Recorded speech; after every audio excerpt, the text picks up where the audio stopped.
नमस्कार, जोहार। मैं योगेश योगी सर आप सभी का आपके अपने यूट्यूब चैनल अपना क्लासरूम में स्वागत करता हूं। दोस्तों, आज का जो टॉपिक है वह है झारखंड के सदान। क्या है इसकी अवधारणा, जो कि आपकी मुख्य परीक्षा में झारखंड इतिहास के अंतर्गत आता है।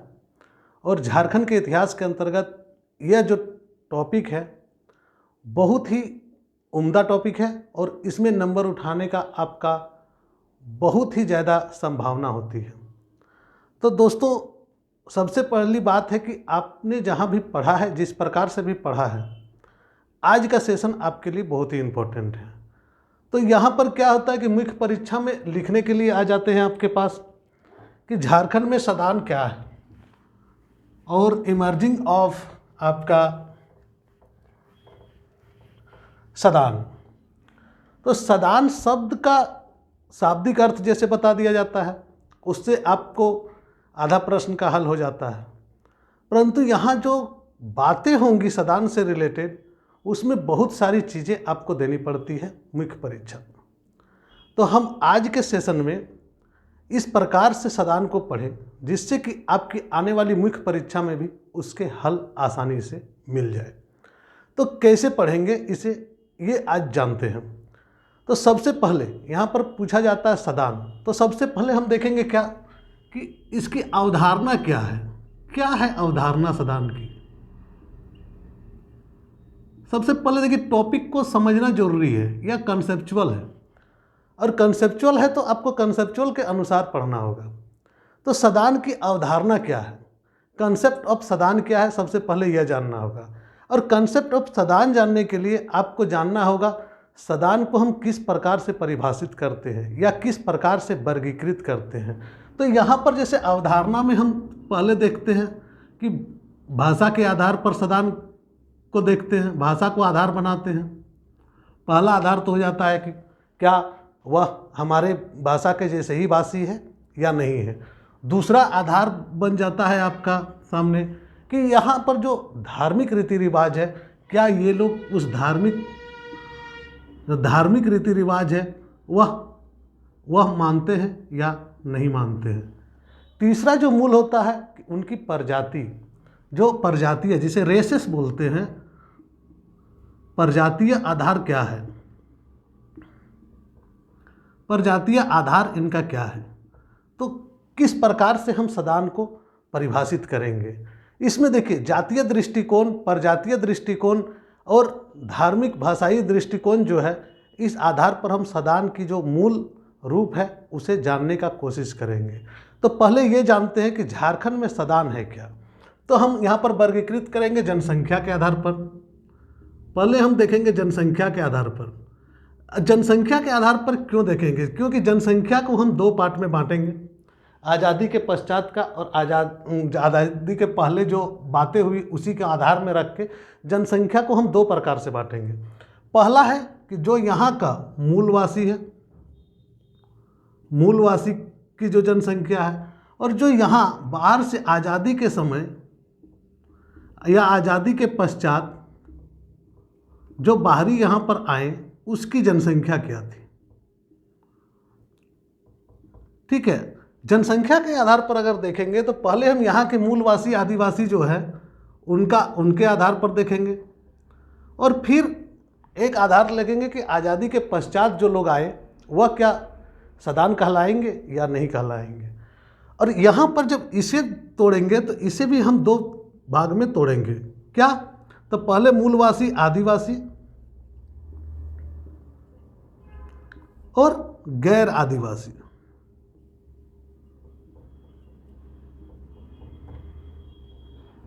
यहाँ आपको टर्म को क्लियर हो जाएगा कि मूलवासी आदिवासी और गैर आदिवासी।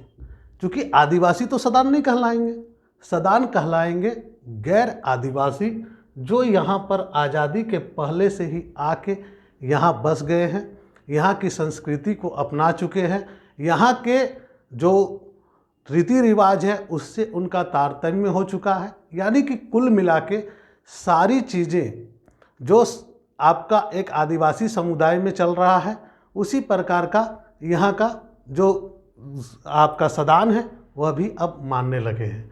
तो ये अवधारणा को आपको सबसे पहले डेवलप करना होगा। इस अवधारणा को जब डेवलप कर लेते हैं तब आपको क्या लिखना होगा, सभी बातों को मैं फिर डिटेल से चर्चा करूँगा। उसके बाद क्या आपको जानना होगा, उसके बाद जानना होगा कि जातीय दृष्टिकोण से सदानों के प्रकार कितना है। सदानों के प्रकार यानी कि कितने प्रकार के जो जातिगत हैं जो कि सदान की श्रेणी में आते हैं, यानी कि जातीय दृष्टिकोण से सदानों का क्या प्रकार है। दूसरा होता है उसके बाद सदानों की सामाजिक और सांस्कृतिक रूपरेखा, यानी कि सदानों की सामाजिक और सांस्कृतिक रूपरेखा देंगे।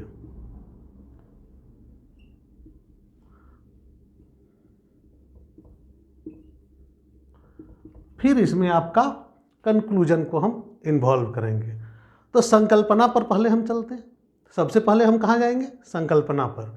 तो संकल्पना क्या है, देखिए 3 चीज़ों को जब आप चर्चा कर देंगे तो यह प्रश्न पूरा प्रश्न बन के आपके सामने तैयार हो जाएगा। तो हम 3 चीज़ों की आज चर्चा करेंगे। तो पहले तो सदान की परिभाषा को जानेंगे कि सदान क्या है, सदान की परिभाषाएं क्या है और किस प्रकार से सदान को हम लोग मानते चले आ रहे हैं। तो यहाँ पर देखिए, ये जो हमारा झारखंड है, पहली बात तो झारखंड में जो 2 प्रकार के निवास करते हैं। पहले तो एक जो यहाँ की जनजाति है और दूसरा गैर जनजाति।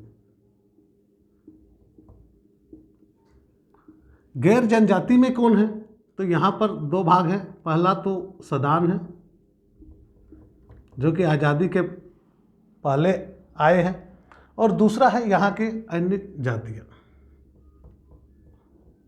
देखिए कहीं कहीं जैसे बातें हैं, जैसे डीपी केसरी जी ने जो बताया है उनके अनुसार अगर चलेंगे तो आज़ादी के पश्चात जो लोग आए वह बाहरी कहलाते हैं, और आज़ादी के पहले जो लोग आए जो यहाँ की संस्कृति में रम गए वह आपके सदान कहलाते हैं। और भी कई बातें हैं जिसके बारे में हम लोग बताएंगे। जनजातियों में कौन कौन आ जाता है, जैसे कि आपका मुंडा हो गया, उरांव हो गया आपका, और मुंडा हो गया, उरांव हो गया आपका, असुर हो गए, बेंदिया हो गया, और अन्य जितनी भी जनजातियां हैं, इस प्रकार की जनजातियां हैं। सदान में भी कई जातियां हैं। लोहरा हो गया आपका, पनभरा हो गया, और बड़ाइक हो गए, चिक बड़ाइक हो गए।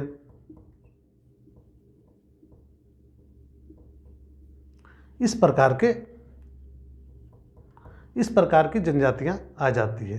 तो हम यहाँ पर कंसेप्चुअल जाएंगे और पूरे डिटेल के साथ हम इसे देखेंगे। तो इसे देखने के लिए सबसे पहले हम बात करेंगे सदान के कंसेप्ट की और सदान की परिभाषा की। तो सदान की परिभाषा क्या है, इस बारे में हम बात करेंगे। कहते हैं साधारण बोलचाल की भाषा में जो सदान है, साधारण बोलचाल की भाषा में सदान मूल रूप से गैर आदिवासी जनजातियां हैं। साधारण बोलचाल की भाषा में झारखंड में निवास करने वाले गैर जनजाति लोगों के लिए हम सदान शब्द का प्रयोग करते हैं। और सदान शब्द जो है वह 2 शब्दों के जोग से मिला है। सदान जो शब्द है वह 2 शब्दों के जोग से बना है, सद प्लस आन। दोस्तों सद का मतलब होता है यहाँ पर जो यहाँ आए या यहाँ आके बैठ गए, बस गए या विश्राम किए, यानी कि सद का मतलब होता है बैठ जाना,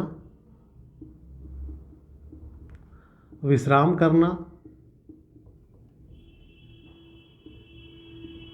या निवास करना। और यहाँ आके यानी कि ऐसी जनजातियाँ जो यहाँ आए और यहाँ पर आके बस गए। और ये कौन थे? गैर आदिवासी जनजातियाँ। ऐसा क्या है जो कि गैर आदिवासी जनजातियों को हम सदान कहते हैं? वास्तव में सदान मूल रूप से जो है ना गैर जनजाति ही है। और सदान का जैसा कि हमने बताया कि ये दो शब्दों के जोड़ से बना है, सद प्लस आन। और सदान जो है, आप सद का मतलब होता है बस जाना, तो यहाँ आए और यहाँ आके बस गए। और इस प्रकार से सदान शब्द का अर्थ जो होगा कि यहाँ आके बसे और यहाँ की संस्कृति के साथ वे अपना तारतम्य को जोड़ने में सफल हुए। यानी कि यहाँ की संस्कृति को वो मानने लगे, यहाँ की सभ्यता को वो मानने लगे, यहाँ के लोगों के साथ उनका व्यवहार अच्छा रहा और वे लोग यहाँ पर आके बसने लगे। और यहाँ पर देखिए दो चीज़ें होता है कि अगर हम देखेंगे कि जो लोग यहाँ पर आए, जैसे भारत के संदर्भ में हम देखेंगे तो जो पहले बहुत सारे आक्रांता यहाँ आए और आक्रांता आए यहाँ लूटे और चले गए, परंतु उन्हीं में से मोहम्मद गौरी के नेतृत्व में जो आए वो गुलाम वंश की स्थापना किए। मुग़लों के नेतृत्व में जो आए वो मुग़ल वंश की स्थापना किए और यहाँ बसने का अपना जो टारगेट था या अपना जो लक्ष्य था उसे प्राप्त किए और यहाँ शासन सत्ता संभाले। ठीक झारखंड में उसी प्रकार से सदान जो बाहर से आए वह यहाँ बसे और यहाँ की सभ्यता और संस्कृति के साथ अपना तारतम्य स्थापित कर ले। देखिए दो शब्द और आते हैं यहाँ पर जो कि नागपुरी में है। नागपुरी लैंग्वेज में दो शब्द हैं जिसे सदपेरवा बोला जाता है। सदपेरवा बोला जाता है। सदपेरवा वैसे कबूतर को बोला जाता है जो कबूतर घर में बसते हैं, यानी कि जो कबूतर आते हैं और घर में ही रहते हैं उसे सदपेरवा कहते हैं। और एक उसी तरह से दूसरा शब्द होता है जिसे जंगली पैरवा कहते हैं या बनिया कबूतर कहते हैं। इसे जंगली कबूतर या बनिया कबूतर कहते हैं। बनिया कबूतर कहते हैं यानी बनिया पैरवा होता है। यह दोनों पैरवा के साथ नागपुरी भाषा में संबंध स्थापित करने की कोशिश की गई है। यानी कि सदपेरवा वह हो गया जो कि यहाँ आए और यहाँ से अपना संबंध जोड़ लिए और यहाँ निवास करने लगे। तो हमारे सदान जो है वह सदपेरवा के रूप में आता है। अब देखेंगे इनके जो चारित्रिक लक्षण हैं उसमें क्या क्या भिन्नताएं हैं जो कि आदिवासी को सदान से अलग करते हैं। तो इन दोनों में अब क्या है, आदिवासी और सदान में भिन्नता क्या है, आदिवासी और सदान के बीच में भिन्नता क्या है और किस प्रकार से ये लोग अपने आप को, कैसे हम लोग समझेंगे कि कौन सदान है और कौन आदिवासी है। तो सदान और आदिवासी के बीच में भिन्नता आपको दिखाना होगा। कैसे दिखाएंगे ये जानेंगे। तो सदान और आदिवासी के बीच में जो भिन्नता दिखाएंगे तो वहाँ पर एक चीज़ें होगी जो प्राचीन काल में जो आदिवासी लोग थे, वे लोग आदिवासी लोग जो थे वे कबीलाई थे, कबीलाई समाज जीवन जीते थे, जबकि सदान लोग ऐसे नहीं थे। ये क्या थे, समुदाय में रहना पसंद करते थे, यानी कि सामाजिक रीति रिवाज के साथ रहना पसंद करते थे। दूसरी बातें होता है कि आदिवासी प्रारंभ में घुमंतु थे। आदिवासी क्या थे, घुमंतु थे, परंतु सदान लोग जो थे वह घुमंतु नहीं थे। सदान लोग क्या करते थे, यह एक जगह में निवास करते थे, यानी कि गांवों की स्थापना करके निवास करने पर विश्वास रखते थे। नेक्स्ट है आदिवासी जीवन जो था वह अस्थायी था, परंतु ये लोग जो सदान थे वह अस्थायी जीवन की लक्ष्य लेके चले हुए थे। तो यहाँ दोनों के बीच में बेसिक डिफरेंस यही दिखाना पड़ेगा आपको कि आदिवासी और सदान के बीच में बेसिक डिफरेंस क्या थी। तो सदान वे लोग थे जो अस्थायी थे, जो समुदाय में रहना पसंद करते थे, जो गांवों का निर्माण करते थे, वह आपके सदान कहलाते थे। और जो कबीलाई थे, घुमंतु थे और अस्थायी निवास करते थे, वह उसे हम आदिवासी कहते हैं। परंतु अगर तुलनात्मक अध्ययन में अगर देखेंगे तो सदान भी तो कहीं ना कहीं से आके यहाँ बसे थे, परंतु क्या होता है कि यहाँ पर जब बसने के बाद वे लोग एक तरह से अपनी खेती बाड़ी और अपने समुदाय का निर्माण करने लगे, और जब अपने समुदाय का निर्माण करने लगे तो वे यहाँ पर आके बस गए। इनके बसने का बहुत सारे चरण हैं, उन चरणों का भी हम बात करेंगे और इन्हें किस प्रकार से बसा, क्या मुस्लिम सदान के श्रेणी में आता है या नहीं आता है, क्या आपके जो अन्य जनजातियां हैं वे सदान हैं या नहीं है, इन सभी बातों को आपको दिखाना होगा और ये सभी बातें आपको लिखनी होगी। चलते हैं आगे और हम जिसे अन्य दृष्टिकोण से सदान को कैसे देखते हैं इस बारे में हम बात करेंगे। जैसे कि हमने वहाँ बताया था भाषाई आधार पर और आपका धार्मिक दृष्टि से, प्रजातीय दृष्टि से किस प्रकार से सदान और आदिवासियों के बीच में हम तुलना कर सकते हैं और एकदम सटीक विश्लेषण कर सकते हैं, इस बारे में आगे बात करेंगे।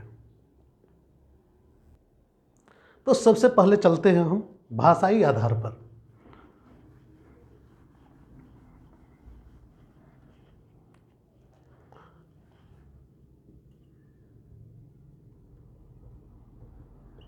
भाषाई आधार, क्यों भाषा को क्यों आधार बनाया गया, ये चीज़ को जानते हैं।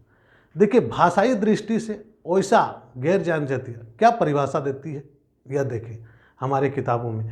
भाषाई आधार पर वैसी गैर जनजातीय जिसकी मातृभाषा, जिन जनजातियों की मातृभाषा, यानी कि देखिए मातृभाषा से संबंध क्या है ये मैं दिखाऊंगा। जिनकी मातृभाषा खोरठा, नागपुरी, खोरठा, नागपुरी, पंच परगनिया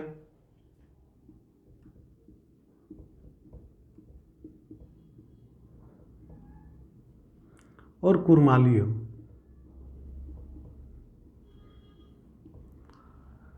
अब यहाँ शब्दों को समझेंगे। सदान कहलाता है भाषाई दृष्टिकोण से वैसे गैर जनजातीय व्यक्ति जिसकी मातृभाषा खोरठा, नागपुरी, पंच परगनिया और कुरमाली हो, इनमें से कोई भी एक भाषा है तो वह सदान कहलाएगा। यहाँ पर भाषाई आधार को क्यों लिया गया? देखिए, मातृभाषा जो होता है ना,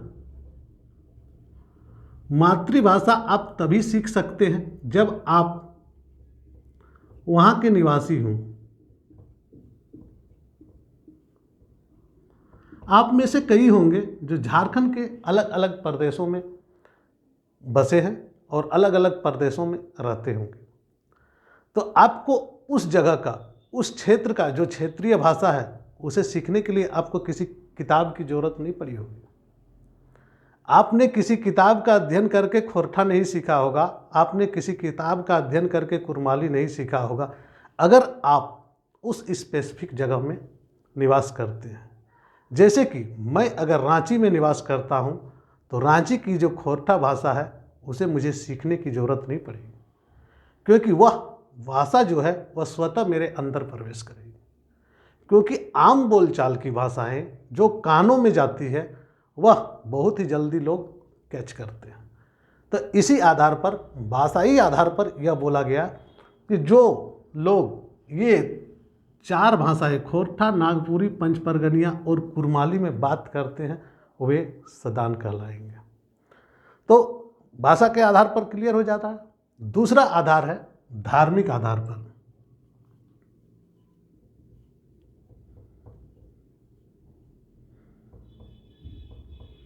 धार्मिक आधार क्यों?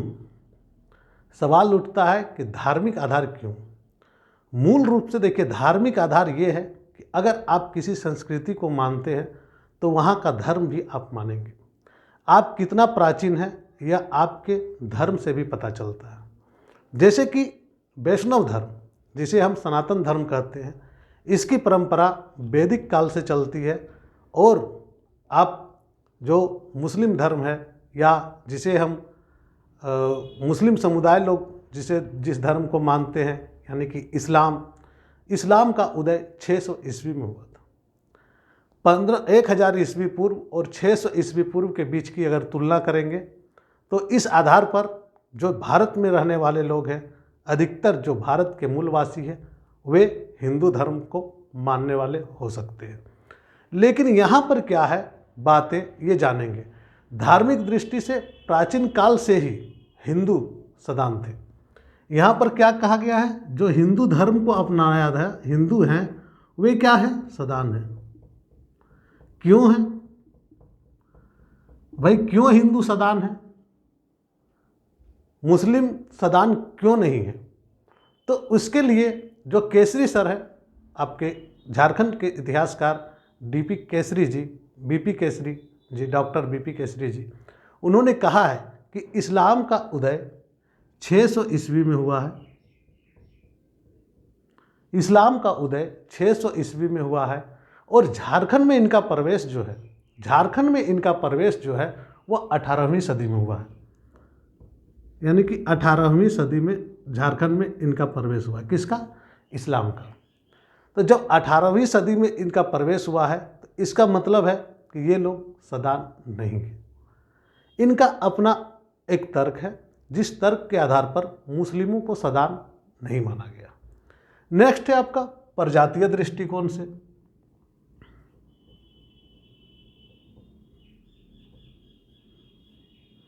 प्रजातीय आधार क्या है? तो प्रजातीय आधार में सदान को आर्य माना जाता है। क्या माना जाता है? आर्य। यहाँ क्लियर हो गया आपको आर्य कब आए थे और मुस्लिम कब आए थे। तो प्रजातीय आधार पर क्या किया गया है? इसे आर्य माना गया है। तो आर्य का आगमन वैदिक युग में हो जाता है और आपका इस्लाम का आगमन 600 ईस्वी में होता है। तो इस आधार पर भी अगर देखेंगे, धार्मिक दृष्टिकोण के आधार पर भी देखेंगे या प्रजातीय दृष्टिकोण से भी देखेंगे, तो दोनों ही दृष्टिकोण में जो इस्लाम को मानने वाले हैं वे सदान की श्रेणी में नहीं आते हैं। इसमें एक चीज़ और बोला है कि पहला तो आर्य लोग हैं वे सदान हैं, दूसरा जो द्रविड़ है, कुछ द्रविड़, सब नहीं, कुछ द्रविड़ प्रजाति के जो है वे भी सदान हैं। कुछ द्रविड़ प्रजाति जो है वे भी सदान हैं। और जो क्यों है सदान? क्योंकि वे सदरी भाषा की परिप्रेक्ष्य में, और सदरी भाषा की परिप्रेक्ष्य में जो है कुछ आग्नेय लोग जो हैं, आग्नेय जो प्रजाति के हैं वे भी सदान हैं।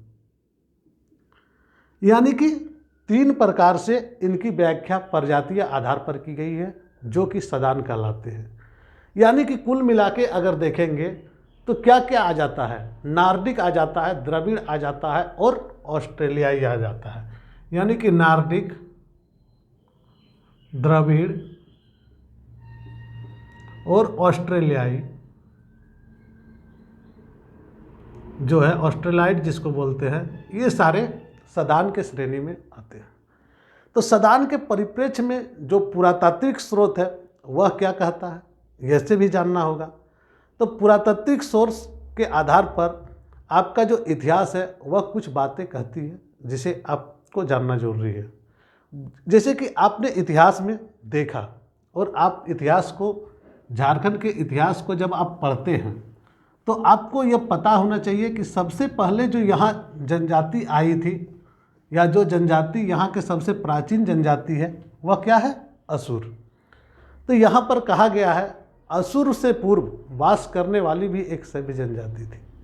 यानी कि पहला बात है कि असुर जनजाति जब यहाँ पर आई तो इससे पूर्व भी कोई जनजाति या कोई जाति यहाँ पर थी जो एक सभ्य जाति थी और जो अपना सभ्यता और अपनी गरिमा के साथ जीवन यापन कर रहे थे।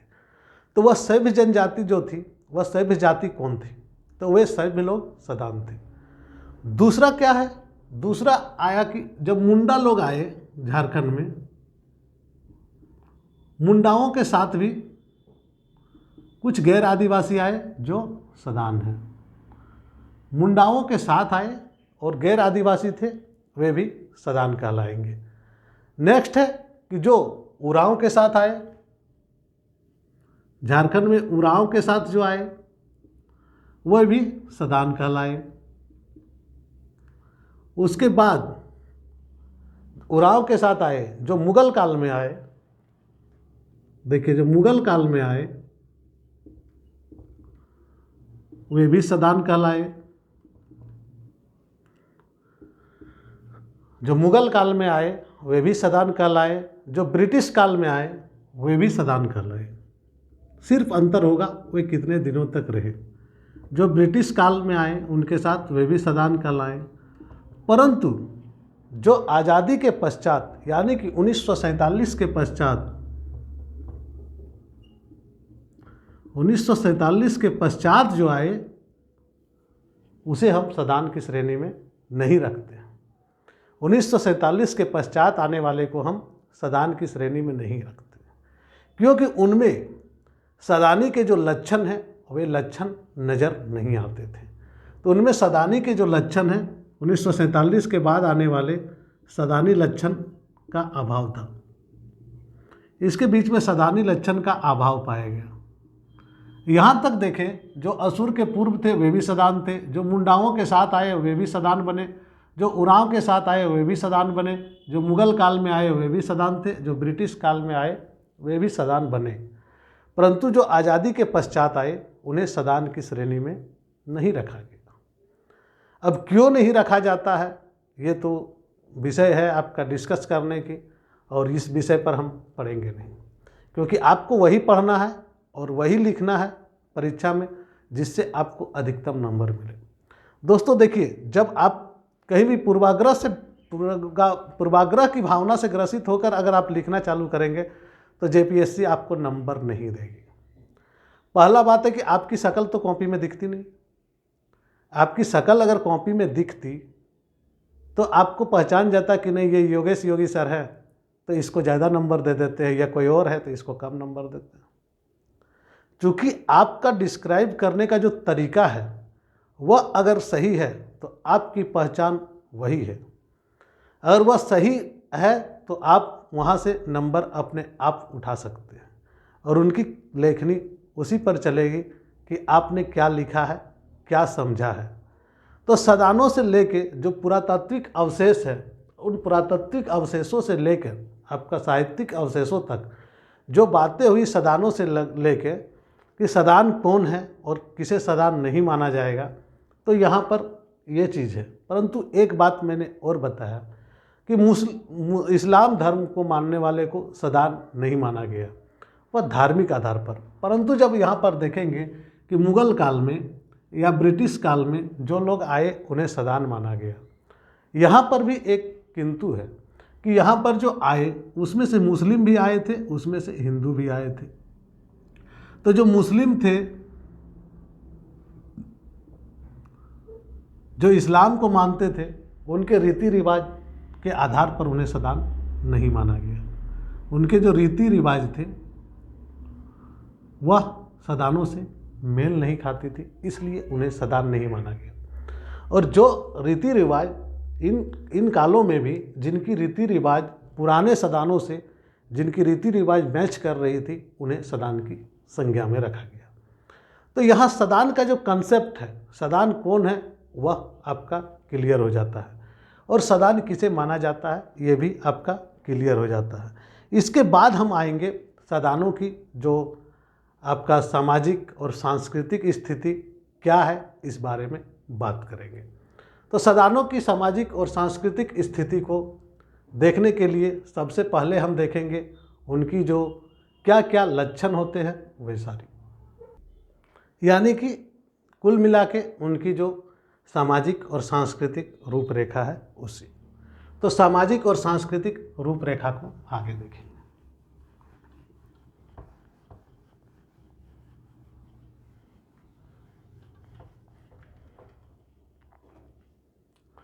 सामाजिक सांस्कृतिक रूपरेखा।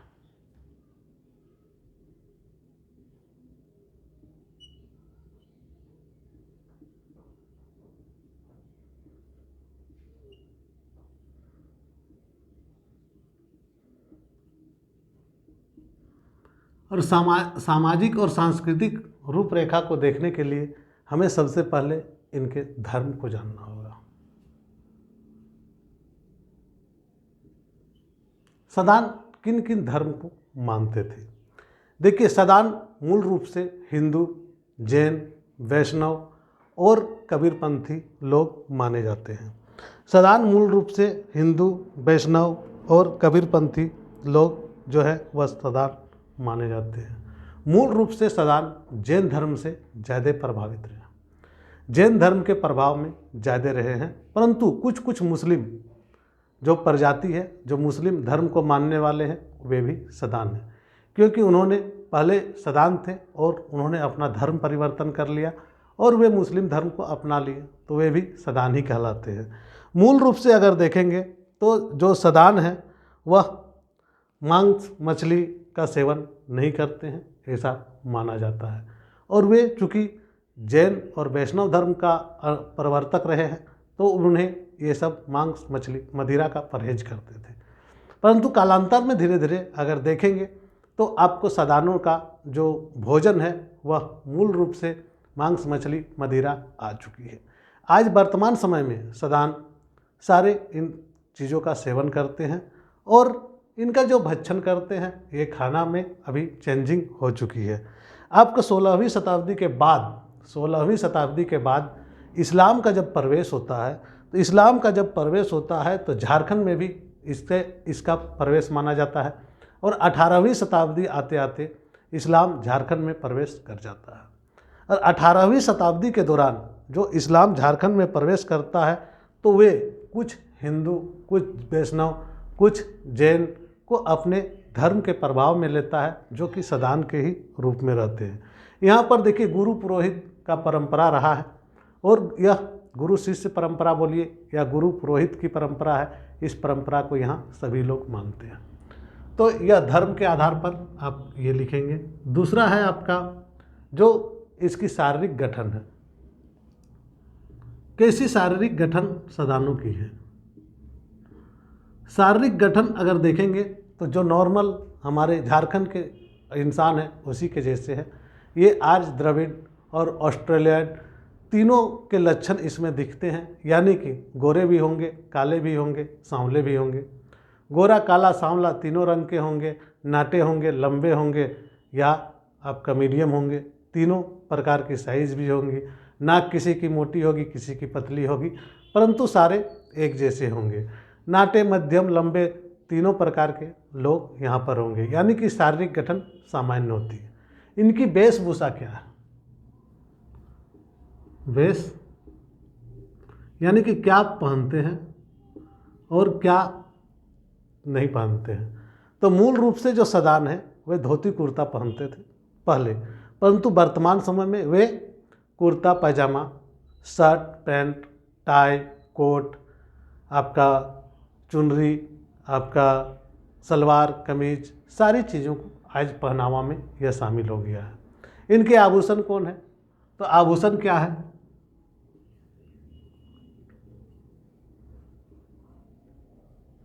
आभूषण के रूप में अगर देखेंगे तो यह जो झारखंड और बिहार में प्रचलित आभूषण है, इन्हीं आभूषणों को ये लोग भी पहनते हैं, यानी कि पोला, शांखा, कंगन, बिंदिया बिछिया जो महिलाएं पहनती है वही सदान लोग भी पहनते हैं। उसी प्रकार से पुरुष भी आपके जो आभूषण है मूल रूप से हाथों में मठिया, कानों में कहीं कहीं बाली का प्रचलन है, जो कि कानों में रिंग जिसे बोलते हैं, जो कान के ऊपर में लगाते हैं, इसका प्रचलन है।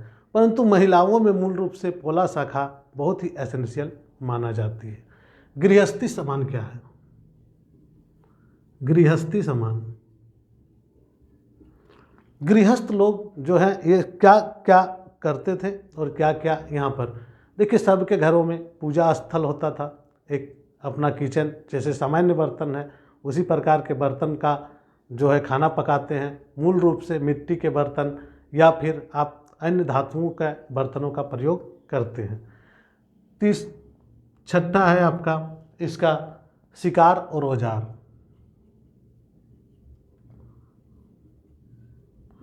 ये सब जानना बहुत ज़्यादा जरूरी नहीं है, परंतु जान लें, क्योंकि सब शब्द सीमा ज़्यादा हो तो लिखने में आसानी होगा।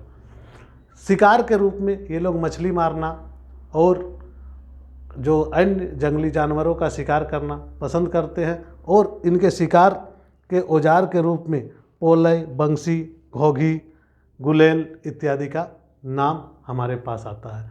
पोलय जिससे मछली मारते हैं, घोघी जिससे मछली मारते हैं, आपका बंसी डंडा जिससे मछली मारते हैं। तो मूल रूप से मछली मारने का जो औजार है वही औजार का ये लोग प्रयोग करते हैं।